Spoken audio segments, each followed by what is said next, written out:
kẹ́tẹ́kẹ́tẹ́ ti kú, iṣó ti pin gbogbo ọmọ Yorùbá.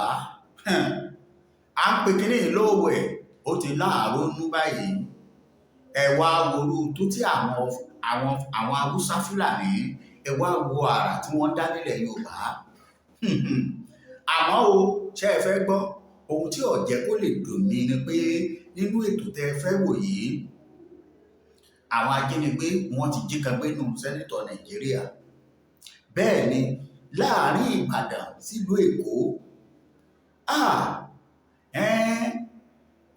àwọn àgbàlọ́bọ̀ wọ́n ní bótútù bá ń ṣèwọ̀fà wọ́n á ló gbéṣẹ́ dé, bọ́ bá ṣọmọ olówó wọn á ní ọlọ́dún kó fata ẹnu. Ó ti kàn wọ́n ní kúkú. Ẹ wò ó, ẹ jẹ́ gbé yín débẹ̀, ẹ máa wò ó báyìí. Ṣé bẹ́ẹ̀ ti rí? Ẹ wo irú àrà, ẹ máa farabalẹ̀ wò ó irú àrà tí àwọn èèyàn ti àbọ̀dé nílùú tó lọ́ba tó níjòyè. Bá a bá sì wé ẹni one Nàìjíríà. Ṣé one Nàìjíríà lè rí yìí?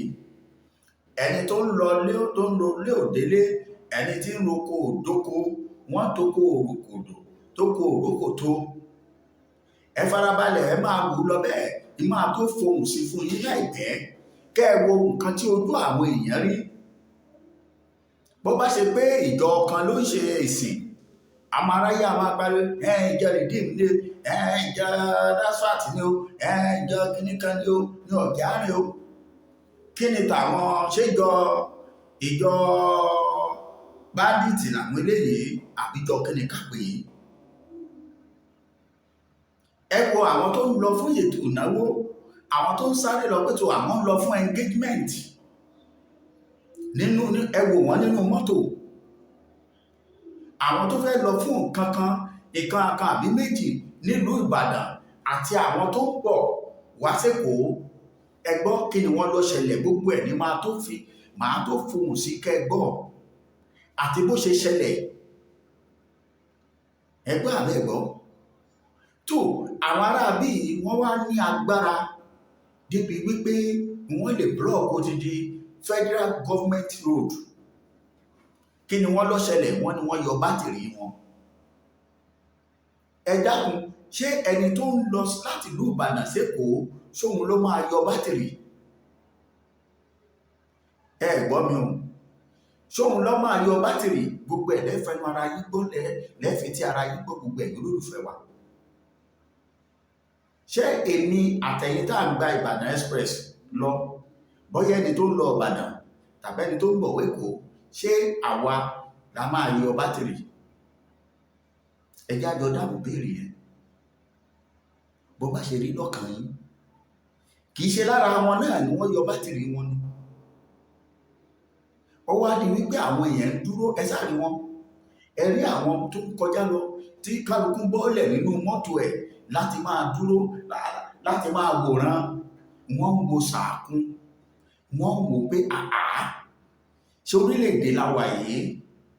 Ṣé kìí ṣe pé orílẹ̀-èdè yìí ti tán àbí kí ló kù? Ẹ gbọ́, ẹ tún wá wò yẹn, tún fi yẹn ṣe nìyẹn bẹ́ẹ̀ o. Ẹ má jẹ́ gbà yín lásìkò. Ẹ jẹ́ ń fohùn sí fídíò yìí nínú ilé. Kẹ́ ẹ gbọ́ bí àwọn èèyàn ṣe ń pariwo. Ẹ gbọ́ bí wọ́n ṣe ń kùn. Ẹ gbọ́ ohun tí ń jáde lẹ́nu wọn. Kẹ́ ẹ rí ìrírí wọn nílùú láàrin ìlú Ìbàdàn s'Ékòó. Òun rèé, mò ń padà bọ̀. Tọ́ ẹ rí àwọn èèyàn wa nù níbi tí wọ́n ti wararo. Ẹ rí àwọn mọ́là, àwọn Fúlàní, àwọn ẹ̀rí tírélà wọn. Wọ́n ní torí pé tó ẹnìkan yọ bátìrì. Ẹ gbọ́ sáwọn èrò ojú ọ̀nà lọ yọ bátìrì lọ. Ọ̀rọ̀ burúkú òun láfìn. Ẹ rí Nàìjíríà tá a bára wa. Àbí ẹ ṣàgbọ́ nǹkan tí àwọn èèyàn ń sọ. Ẹ wo àwọn èèyàn tó ń lọ lójú ọ̀nà. Ẹ wo bí wọ́n ṣe lọ wararo tí wọ́n ń dúró gògògò lójú ọ̀nà kejì pé kí leléyìí, ìmọ̀ leléyìí. Kódà àwọn ọlọ́pàá wá, àwọn ọlọ́pàá tó ń bẹ̀ wọ́n síbẹ̀, wọn ò dá ọlọ́pàá kankan lóhùn. Bá a bá wí ní wọ́n Nàìjíríà. Ọ̀rọ̀ lẹ́ ń rí yìí o. Ṣé wọ́n Nàìjíríà la wà yìí?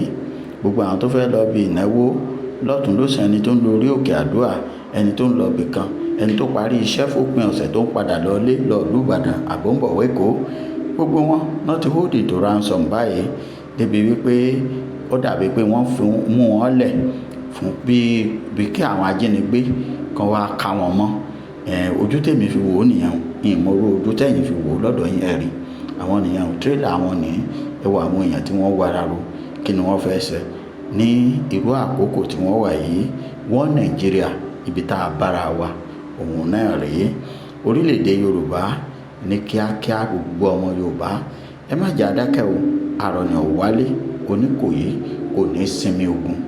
Ra àwọn yẹn wá, àwọn nìyẹn o, kò sọ́gbọ́n tí wọ́n fẹ́ dá. Bẹ́ẹ̀ ni wọ́n ó tún máa tajà fún wọn lọ́wọ́n nínú tráfíìkì. Ẹ káàbọ̀ padà. Ṣé bẹ́ẹ̀ gbọ́?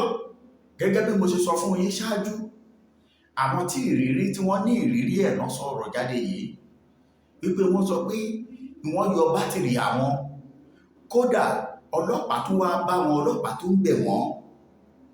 Can you imagine?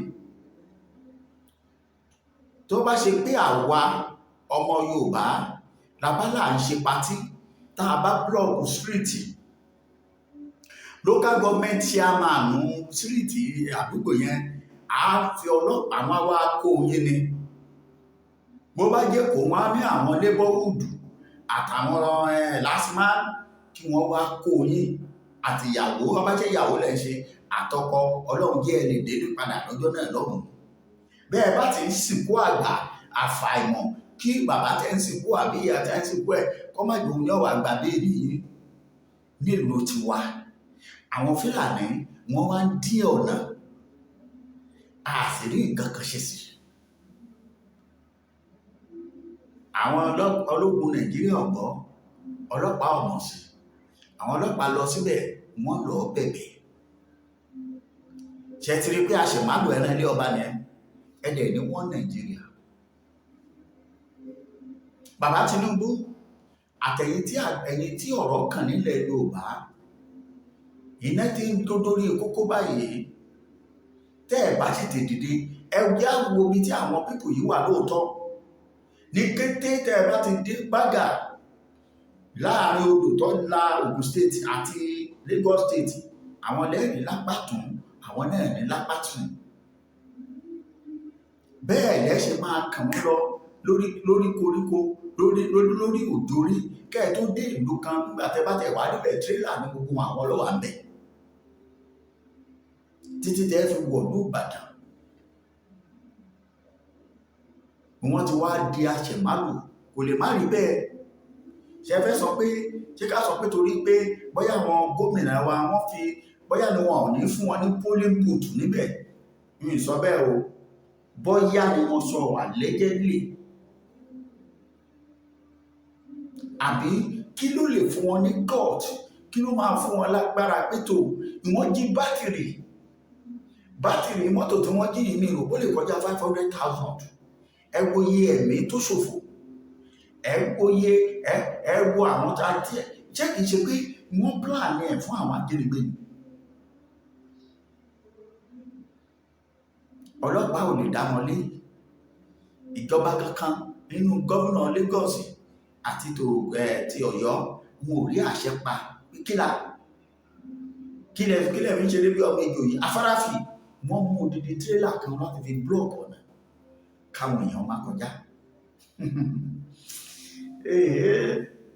Ìyẹn lẹ́rí lẹ́ ń wí. Àwọn tó ń kàdá káàkiri ní Kòròdú, ní agbègbè kan ní Ẹ̀bá Èkó, tí wọ́n kó àdá káàkiri.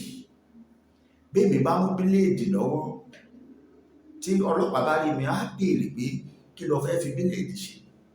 Ọmọ Fúlàní ní ta ọ̀bẹ ní tadágà tí wọ́n kó lọ́wọ́ yáyáyá, wọn ò fìgbà kan dá wọn dúró. Ẹsẹ̀ ń pariwo wọ́ Nàìjíríà. Orílẹ̀-èdè Yorùbá ní kíákíá, gbogbo ẹ̀yin tẹ́ ń gbọ́ mi, kò sí ọ̀nà àbáyọ. Ẹ ti tì wá débi ògiri báyìí, ohun tó bá máa ṣe nìkan ṣe. Ẹ wo àrà tí wọ́n ń dá, àwa ẹgbọ́n àwọn sẹ́nétọ̀ ń pariwo bàbá sẹ́nẹ́tọ̀ ẹ kú ohùn ẹ wá wò bí wọ́n ṣe palẹ̀ sẹ́nẹ́tọ̀ mọ́ ẹ farabalẹ̀ òun rèé ẹ wá gbọ́ òun rèé ẹ ṣùgbẹ́. National Assembly since 1999, and right from 1999 I was having a police orderly, one police orderly, and I have never requested for any additional security personnel. And I woke up today and I was told my police orderly and other police orderlies are withdrawn. Mr. President, I have no problem with that. My problem is that this thing should go across the board. Yes. It should not be, don't worry, it should be done across the board. Let's see what happens from the office of the president to the vice president to the Senate president to the Speaker of the House to the ministers. Mr. President, I'm coming after they have withdrawn my only orderly. I saw 2 convoys of ministers, and they were carrying lots of security personnel. I have also seen business concern, Chinese and other business concern. Yesterday, with the compliments of orderlies. Mr. President, I have also seen daughters and sons of political office holders having orderlies and having security covers. Mr. President, I have seen singers having orderlies and complementary of protection. I cannot ever imagine that a senator of the Federal Republic of Nigeria, who has been here for a very long time, only one orderly, and he is withdrawn, and nothing will happen. Like I said earlier, Mr. President, I have no problem, but let it be done across the board. Let it be done across the board. I can take care of myself, but let me not see governors, ministers, and business concerns being covered by security establishment, but complementary of security thing. This is unheard of in any democracy. And that's why I said, this is a matter that disturbs me, it concerns me, it is not right, and it should be taken with all seriousness it deserves. And I crave the indulgence of the President of the Senate to ask the Chairman, Committee on Police, to please investigate why are other people having security covers from the day the Presidency and the Inspector General of Police have made this announcement. You cannot just put National Assembly as a scapegoat and others enjoy the privileges of security control. I so submit, Mr. President. Thank you. Ọ̀gá sẹ́nẹ́tọ̀ àgbà bó tutù bá ń ṣe wọ̀fà wọn á ló gbéṣẹ́ ẹ̀dí bọ́bá sọmọ olówó wọn á ní ọ̀rọ̀ ju ọfà tẹnu ó ti kàn yín náà ni ebi tí yín lóde ẹ fara mọ́ tí wọ́n lóde kí wọ́n fara mọ́ ìgbà títí wá dé ṣe bí wọ́n ń sọjí ká tí yín lóde ẹ fara mọ́ ní ẹ̀yin báwo yes kárí ọmọ olódòdẹ àmọ́ bàbá ó yẹ kẹ́yìn náà yọ security ẹ̀yìn tọ̀dọ̀ yín náà gẹ́gẹ́ bí sẹ́nẹ́tọ̀ yìí ti pa á láriwo kẹ́ yọ gbogbo wọn pátápátá ẹ̀já wà wo bìí tí bá dì tí òkun tí ó gbà lọ àwọn tẹ́ wá yọ yìí káwọn yẹn wá náà wá fèsì bandit bóyá bandit ò ní gbé wọn léègbé kí wọ́n máa ra yín gbá lọ́kọ̀ọ̀kan nígbà yẹn láàtò mọ bó ṣe ń lọ ẹ gba gbogbo àwọn tó wà lẹ́yìn àwọn ọba náà yes ẹ withdraw gbogbo security ọba àti àmọ̀tẹ́kùn o ok àwọn ọba tí wá lè lo àmọ̀tẹ́kùn náà anyway àwọn ló ká wọ́n lè lo fìgìláńtì ìgbà yẹn bóyá àwọn ọba wa máa mọ̀ pé iṣẹ́ pàtàkì fìgìláńtì nílùú Àgbẹ̀kọ̀yà bẹ́ẹ̀ ni àwọn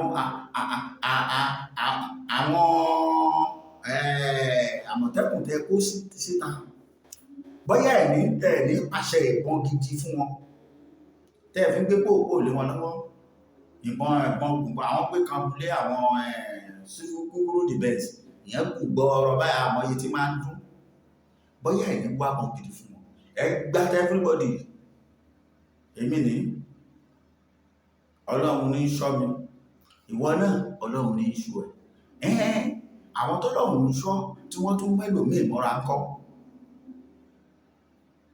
kò jẹ́ kí wọ́n mọ̀ pé adìrẹ wa ń làágùn ìyẹn ni ọ̀jẹ́ àmọ́ nígbà tí ọ̀rọ̀ ti dà báyìí tó dédé pé ẹgbọ́n sẹ́nítọ̀ yẹn bó ṣe ń sunkún àwọn nìkan náà yẹ̀yẹ̀yẹ̀ ẹwù ìjọ ẹgbẹ́ gbogbo wọn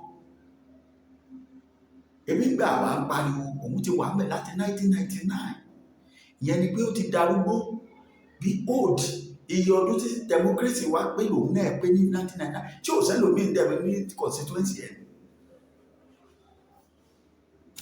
kò sí rárá dá sí ó sì ń gbọ́ nípa kí ló dé tẹ́wọ̀n ti ṣe òfin tó mú báńdíìtì tó gidi báńdíìtì dáadáa láti 1999 títí lásìkò yìí tó sì wà ní zenith ọwọ́ àdì sí wọ́n yọ security ó ń pariwo ìrọ̀lọ́wọ́ ní dá padà èèwọ̀ ẹ̀yin kálukú yìí náà máa rìn kódà tó bá ṣe é ṣe ẹ sọ fún wọn private security kọ́ máa dúró tì wọ́n bẹ́ẹ̀ kí private security kọ́ máa dúró tì anybody yes kí everybody rìn kọ́ yẹn láàrin títì káwá wòye ẹni tí àwọn aráàlú fẹ́ bàbá Tinubu tẹ́ bá fẹ́ rìn lẹ́kọ̀ọ́ ẹ̀yìn free láti rìn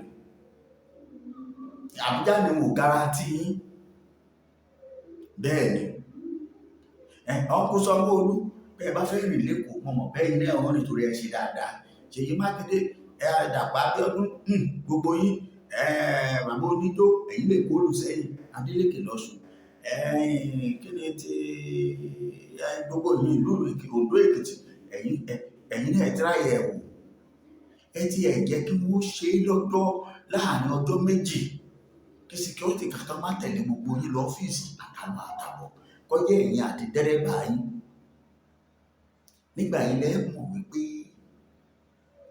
wípé a ní ìjọba gidi ni ìjọba gbé ẹ̀ tẹ́lẹ̀ ìjọba o pẹ̀lú ìgbésẹ̀ tẹ́ gbé yìí ẹni bá lẹ̀ ṣe dáadáa kò rí nǹkan kò dá kankan mọ́ ni àmọ́ ilé security tọ̀dọ̀ ti yín náà padà gbogbo àwọn ọmọ yín ọkùnrin àwọn ọmọ yín obìnrin tí wọ́n ní security ọ̀tẹ̀lẹ̀ anybody àti private o àti torí àwọn private kan wà tó jẹ́ pé wọ́n lágbára as Nigeria police àwọn yẹn ni wọ́n máa lọ kó fún ní irọ́ anybody ò lo security mọ́ Ọlọ́run dá láàbò gbogbo wa Olúwa Psalm 23 ní everybody máa kà ní Olúwa lolùṣọ́ àgùntàn mi èmi kì yóò ṣaláìní bẹ́ẹ̀ ni Olúwa èmi ò gbójú mi sórí òkè wọn ni ìrànlọ́wọ́ tọwọ́ Ọlọ́run wá ẹ jẹ́ kí ìrànlọ́wọ́ security kó tọwọ́ Ọlọ́run wá ẹ máa ṣe àìtòyẹ dákun torí Ọlọ́run ìfẹ́ gbógun àtúnpàdé ẹ̀ṣẹ́ àdúpẹ́ ó dàbọ̀.